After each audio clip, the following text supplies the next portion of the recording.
আরে যত পড়ে যাবে না ভাই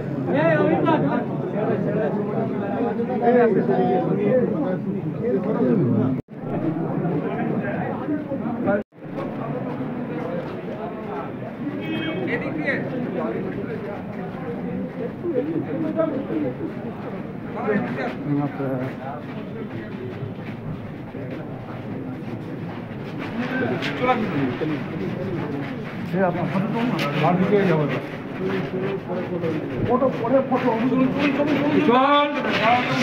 আজকে দিলীপবাবু দুর্গাপুর কোর্টে এসেছিলেন, ভলেন্টারিলি সারেন্ডার করলেন।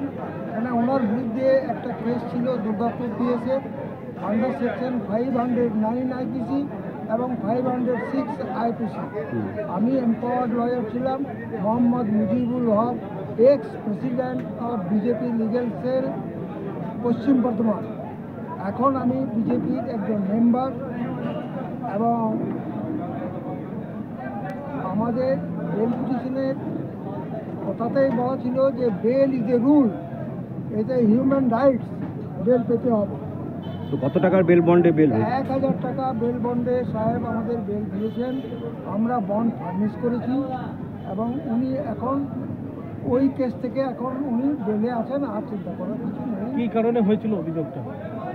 কোনো এক ব্যক্তি পার্সন ওনার বিরুদ্ধে এলিগেশন করেছিলেন যে উনি যে কথাবার্তাগুলো বলেন তাতে মহিলাদের উপরে অনেক সম্মানে লাগে, এই কথা বলেছেন।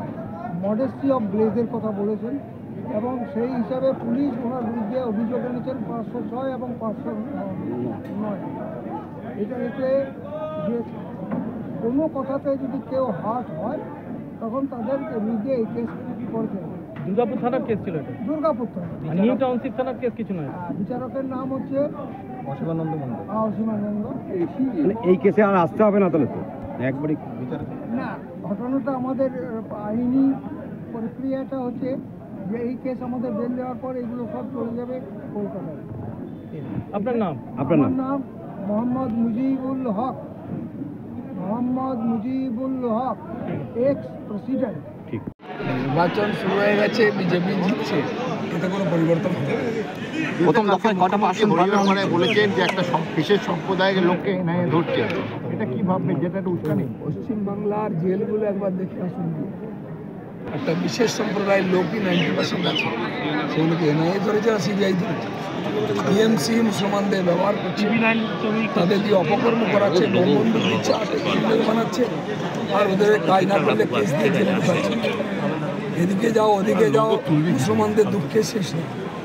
আর সেই মুসলমানদের সবচেয়ে বড় শত্রু টিএমসি এবং তাদের নেতারা মুসলমানদের কাছ থেকে বেশি তোলা আদায় করছে ব্যবসায়ীদের কাছ থেকে খেটে খায়।